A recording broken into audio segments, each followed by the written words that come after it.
गुरुग्राम के लगभग 12 industrial association ने गुरुग्राम के डिप्टी कमिश्नर अमित खत्री से मुलाकात की। इस मुलाकात के दौरान सभी इंडस्ट्रियल एसोसिएशन ने अध्यक्ष ने कहा कि वो वर्कर को पेमेंट नहीं दे सकते हैं, इसीलिए सरकार को इसके प्रति कुछ सोचना चाहिए। वहीं उद्योगपतियों ने यह भी कहा कि यदि सरकार उनकी बात नहीं मानती तो उन्हें कोर्ट की शरण लेनी होगी। इस दौरान उन्होंने अपनी समस्याओं को लेकर डीसी को एक पत्र भी दिया। टोटल न्यूज संवाददाता गुलशन ग्रोवर ने गुरुग्राम के उद्योगपतियों से खास बातचीत की है। उनकी समस्या क्या है, आप खुद सुनिए। कि सभी इंडस्ट्रियल एसोसिएशन ने आज डिप्टी कमिश्नर से मुलाकात की है कि जो भी वर्कर्स हैं उनकी सैलरी हम नहीं दे सकते हैं, उनका कोई अलग से रास्ता निकाला जाए। इसको लेकर के क्या कुछ आज डिप्टी कमिश्नर को पत्र भी लिखा है। आज डिप्टी कमिश्नर से आप मिले हैं, क्या कुछ पत्र आपने दिया है डिप्टी कमिश्नर? गुड़गांव की 12 एसोसिएशन थी, सबके पदाधिकारी थे, सभी ने मिलकर डीसी साहब को रिक्वेस्ट यही की है कि इंडस्ट्रीज आज बुरे हाल में है और सैलरी से हम किस तरह से बच सकते हैं। सैलरी में गवर्नमेंट किस तरह से हमारे एसोसिएशंस की सपोर्ट करके इंडस्ट्रीज़ को लाइवलीनेस दे सकती है। अदरवाइज़ क्या होगा, सैलरी तो दे देंगे लेकिन कंपनीज बैंकरप्सी की तरफ चली जाएगी, तो उससे कोई हल नहीं है। और एक महीने की सैलरी कंपनी ने दे दी और उसके बाद अगर बैंकरप्ट भी होगी तो अगले महीने कौन देगा। तो हम चाहते हैं कि इस बुरे वक्त में सरकार हमें सपोर्ट करे। सरकार के पास हमारे डिपॉजिट्स या रिजर्व जो है उनमें से हमें सरकार सपोर्ट कर दे हमारे एम्प्लॉयज़ को, चाहे वो ESI है। अभी सेंट्रल गवर्नमेंट ने स्टेट गवर्नमेंट को बहुत सारा डिजास्टर फंड दिया है, वो कहाँ यूज होगा, थोड़ा सा उसमें से भी यहाँ शेयर किया जा सकता है। ESI है, लेबर वेलफेयर फंड है, बहुत सारी चीजें उनमें से सरकार कर सकती है चाहे तो।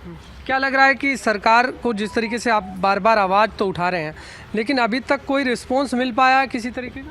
नहीं, कोई रिस्पांस नहीं मिला। ऊपर से प्रशासन ने अभी और न्यूज़ एजेंसीज़ में और इनमें अपने मैसेज देना शुरू कर दिया कि सैलरी देनी पड़ेगी, तो हम और ज़्यादा चिंतित है इस विषय पे।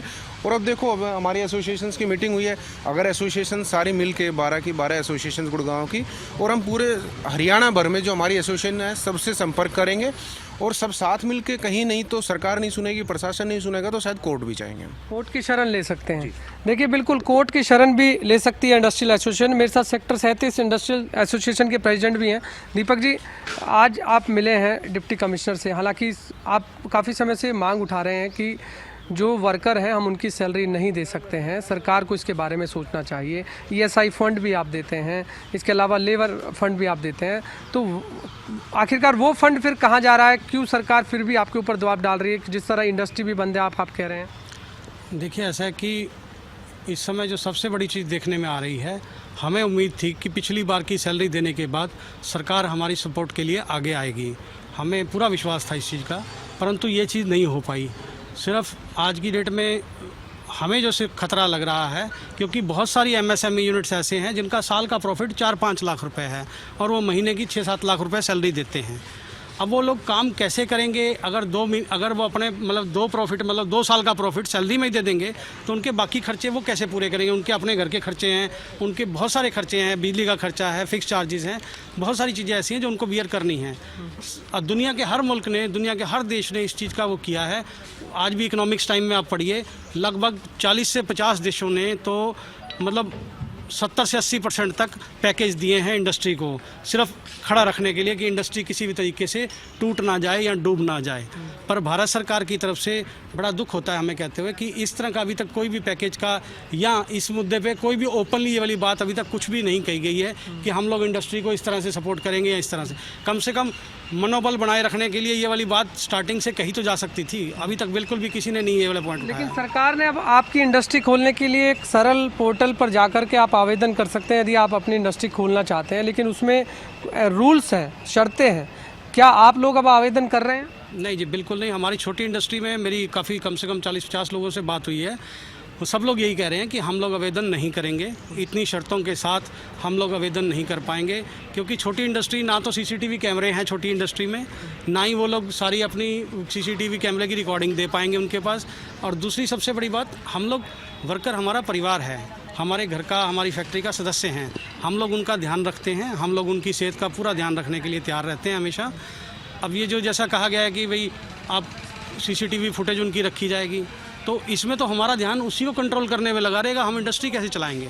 दूसरी बात, जो FIR का डर है वो आज भी लोगों में बना हुआ है, जबकि थोड़ा मार्केट में ये खबर आ रही है कि FIR हटाने जा रही है सरकार या हटा लेगी, पर हम लोग उस चीज़ की बात नहीं कर रहे। हम ये कह रहे हैं कि डर के माहौल में हमें क्यों रखा जा रहा है। डर नहीं होना चाहिए किसी भी काम को करने के लिए। ये पहले डर ख़त्म किया जाए हम, या फिर ठीक है जब इंडस्ट्री सबकी चालू होगी जब हम भी चालू कर लेंगे।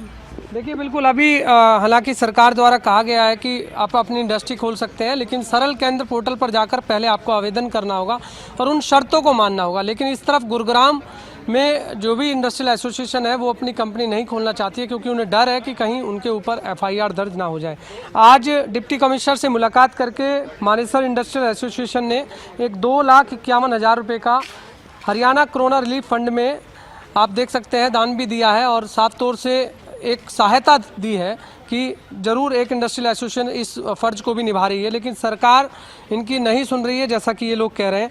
अब आपसे जानना चाहूँगा कि आप सरकार की सहायता भी कर रहे हैं, जिस तरह हरियाणा कोरोना रिलीफ फंड में आपने 2,51,000 रुपये का चेक भी दिया है, तो अब आपकी शर्तें अगर नहीं मानी जाती, जिस तरीके से आपने भी अपने सुझाव वहाँ पर रखे हैं, तो इसके बाद क्या स्टेप होगा आप लोगों को? सर देखिए, गुड़गांव में लगभग 6,000 स्मॉल स्केल इंडस्ट्रीज़ हैं और ज़्यादातर इंडस्ट्री में वर्कर पलायन कर चुके हैं और सब बंद हैं। एक्सपोर्ट्स की काफ़ी यूनिट्स हैं जो इनका ऑर्डर कैंसिल हो चुके हैं और अगले 6 महीने तक कोई उम्मीद नहीं है कि उनमें कोई भी पैसे का आदान प्रदान हो। तो ऐसे में वर्करों को सैलरी देना एक बहुत बड़ा चैलेंज है। हालांकि देखिए, जब एक माँ बाप के पास एक रोटी होती है तो वो कोशिश करते हैं कि पहले बच्चों को खिलाएं, खुद भूखा रहें। इंडस्ट्री के वर्कर जो हैं हमारे बच्चे के तरह होते हैं, इंडस्ट्री के जो एम्प्लॉयर होता है वो उनके माँ बाप की तरह होता है। तो सबसे पहला हमारा फ़र्ज होता है कि हम उनको खवा के उनका पेट भरें, चाहे खुद भूखे रह जाएं। लेकिन आज का माहौल ऐसा हो गया है कि इंडस्ट्री के पास कुछ भी नहीं है, कर्जे में डूबी पड़ी है। तो ऐसे में हम मदद चाहते हैं कि गवर्नमेंट कुछ ना कुछ हमको सपोर्ट करे, ताकि हमारे जो वर्कर, क्योंकि वर्कर हैं तो हम हैं, हम भी वर्कर्स हैं। हाँ, ऐसा नहीं है कि हम वर्कर के खिलाफ हैं, हम हमारे लिए तो वो उनके बगैर तो हमारा कोई अस्तित्व ही नहीं है। लेकिन आज ऐसी नौबत आ चुकी है कि जब माँ बाप के पास ही खाने के लिए नहीं है तो बच्चों को क्या खिलाएंगे। तो ऐसे में जैसे पूरे वर्ल्ड में सरकार मदद कर रही है इंडस्ट्री की, स्मॉल स्केल की खास तौर से, तो हमारे गुड़गांव में तो बहुत सारी स्मॉल स्केल की इंडस्ट्रीज़ हैं। तो सरकार को कहीं ना कहीं उनको मदद करनी चाहिए। मदद करने के कई तरीके हैं, जैसे सरकार ने बिजली के बिल में अभी तक कहने की बात थी, फिक्स चार्जेज पूरा ख़त्म कर देना चाहिए। बैंक के लोन हैं उसकी लिमिट बढ़ा देनी चाहिए, ताकि हम अपने लिमिट से कहीं से करके उनको खर्चा पानी तो दें। और जो बैंकों की किस्तें हैं उस पर से ब्याज माफ़ कर दो 6 महीने के लिए, इतना तो कर सकते हैं। इसके अलावा हमारे पास ESI है, PF है, PF में अनक्लेम्ड मनी पड़ी है। कंस्ट्रक्शन इंडस्ट्री कितनी बड़ी इंडस्ट्रीज है जिसमें वर्कर आता है और जाता है, तो उसमें काफ़ी लोग PF जमा कराते हैं लेकिन क्लेम नहीं करते। अरबों खरबों रुपया हमारे पास PF में अनक्लेम्ड पड़ा है, तो क्यों नहीं उस पैसों को इस समय इन लोगों की मदद के लिए, तो सरकार को कहीं ना कहीं आगे बढ़ना चाहिए। जो रिजर्व फंड है उनसे उनका करना चाहिए। हम हमेशा वर्करों के साथ थे, वर्करों के साथ रहेंगे, कभी भी हम उनके वो नहीं है। लेकिन सवाल ये है कि क्या आपको ये भी डर है कि अगर आप कंपनी खोलते हैं तो क्या जो वर्कर्स हैं वो आपके यहाँ काम नहीं करेंगे, क्योंकि अब आप उन्हें सैलरी नहीं दे पाएंगे तो वो काम नहीं कर पाएंगे आपके पास? नहीं, देखिए, जो वर्कर काम करेंगे उनको तो जब काम करेंगे तो नेसेसरी है, प्रोडक्ट बनेगा, बिकेगा, पेमेंट आएगी, तो खर्चा उनको तभी, सैलरी भी तभी उनको मिलेगी। ऐसा नहीं है जो काम करेंगे तो उनको सैलरी का। जो मार्च अप्रैल महीने की बात हो रही है सर, मार्च की सैलरी तो सब लोगों ने दे दी है। अभी अप्रैल में तो अभी फैक्ट्रियाँ खुली नहीं है, और जो सरकार की गाइडलाइन आई हैं, मुझे नहीं लगता कि उस गाइडलाइन के साथ कोई भी इंडस्ट्री खोलना चाहेगा। जितनी तरह की कंडीशन इम्पोज कर दी गई हैं, तो कोई भी आदमी नहीं चाहेगा, क्योंकि हालांकि हर आदमी अपने वर्कर्स का ध्यान रख रहा है खाने पीने से। ऐसा नहीं है कि अप्रैल में सरकार, कुल मिला के जो गुरुग्राम की सभी इंडस्ट्रियल एसोसिएशन है उनका यही कहना है कि जो शर्तें लगाई गई हैं उन आधार पर जो है कोई भी इंडस्ट्री खोलने को तैयार नहीं है। कैमरामैन जितेंद्र शर्मा के साथ गुलशन ग्रोवर, गुरुग्राम।